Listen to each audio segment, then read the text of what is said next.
ქორწინებასთან დაკავშირებით განვარტოთ და ძალიან სწორი აქცენტი არის პირველ რიგში სწორედ ქორწინების მნიშვნელობასთან დაკავშირებით უნდა ვისაუბროთ, რომ შემდგომში უკვე სხვა უფლებებთან და მოვალეობებთან დაკავშირებით განვავრცელოთ ჩვენი საუბრის თემა მეუღლეთა ქონებრივ უფლებებთან დაკავშირებით მათ შორის. ქორწინებასთან დაკავშირებით არსებული საკანონმდებლო რეგულირების თანახმად ქორწინება ეს გახლავთ ქალისა და მამაკაცის ნებაყოფლობითი კავშირი, რომელიც ოჯახის შექმნის მიზნით ქნება, თუმცა მნიშვნელოვანი არის და გასათვალისწინებელი აქ ის, რომ ეს ქორწინება აუცილებლად უნდა იყოს რეგისტრირებული შესაბამისი მარეგისტრირებელი ორგანოს მიერ, რათა მან წარმოშოს იურიდიული შედეგები და შესაბამისად შემდგომში მიენიჭოთ მეუღლეებს უფლება-მოვალეობები, როგორც ერთმანეთთან შეუღლებულ პირებს.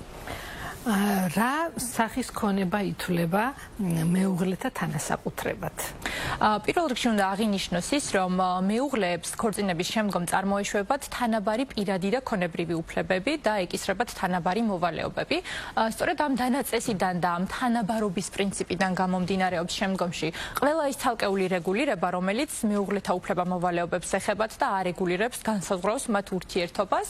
რაც შეეხება თქვენს შეკითხვას ინდივიდუალურ და საერთო ქონებასთან მიმართებით, უნდა აღინიშნოს ის, რომ მეუღლეთა ინდივიდუალური საკუთრება გულისხმობს იმ ქონებას, რომელთაც თითოეული მეუღლე ქორწინების ფაქტის რეგისტრაციამდე და ქორწინებამდე ფლობდა და ასევე საინტერესო არის ის, რომ ასევე მეუღლეთა ინდივიდუალურ საკუთრებად ითვლება ქონება, რომელიც მართალია უკვე ქორწინების ფაქტის შემდგომ არის შეძენილი მეუღლეთა მიერ, ერთი კონკრეტული მეუღლის მიერ, თუმცა ეს ქონება მის მიერ მიღებული ან მემკვიდრეობის, ან ჩუქების საფუძველზე, რა დროსაც მკვეთრად მკაფიოდ ინდივიდუალიზებული არის იმ პირის ვინაობა, რომელიც ამ ქონების მიმღებია.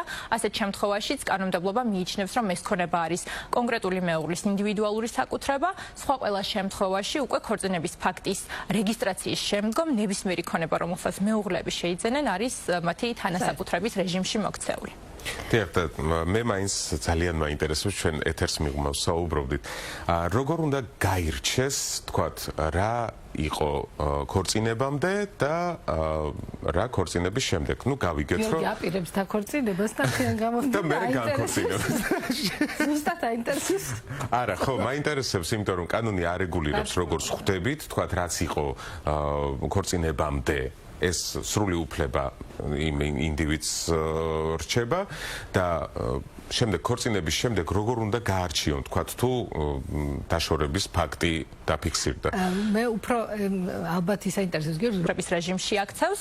აქ გასათვალისწინებელი და საინტერესო შეიძლება იყოს ასევე საქართველოს უზენაესი სასამართლოს განმარტება, რომელიც უთითებს, რომ ქორწინების რეგისტრაციისას პირის საკუთრებითი უფლება იცვლება და ის გარკვეულწილად დამოკიდებული ხდება მეორე მეუღლის საკუთრების უფლებაზე, რაც იმას ნიშნავს, რომ გარკვეული გამონაკლისების გარდა მათ მიერ შეძენილი ქონება ქორწინების განმავლობაში ავტომატურად ექცევა მათი თანასაკუთრების რეჟიმში.